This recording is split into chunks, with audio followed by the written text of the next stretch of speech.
अरे कौन नहीं सकार है मैं गोहरा गोहरा हो मेहरा रुपया गोहरा होता है सतीश भौजी ए कैसे सुन बनावे कदम ना गोदी दे कैसे मानी सुना हमार बात अच्छा अरे जहाँ काबू छाप देबो बुझता रे जहाँ काबू छाप देबो हाथ पर निशाना गोदवाला छतिया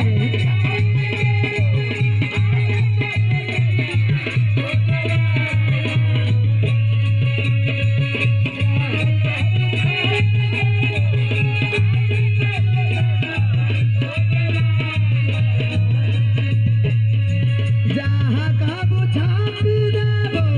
हाथ पर निशाना गोदवाला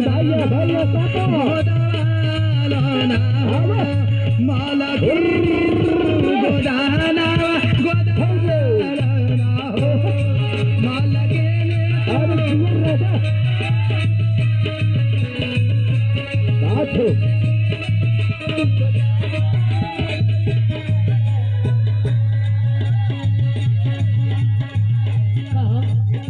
हाँ मालिक ने बोला टैटू नहीं बनावेला अरे टैटू से लेके स्टैचू तक बनाइला हो तो तोनी हमारे हाथ को मीनाक्षी मौना लिख देबो अरे तो हाँ नाम का हमारी बात सुना बोला जाऊ के नाम चाहे राऊ के नाम हो पूछाऊ लिखवा बारे भाई बहन का प्यार रमेश को बोलवाइली है अबे तो गुलशनो को लिखवाइली है यहीं पर बड़ा सुघर लागी ढेरा ले तनई खिदा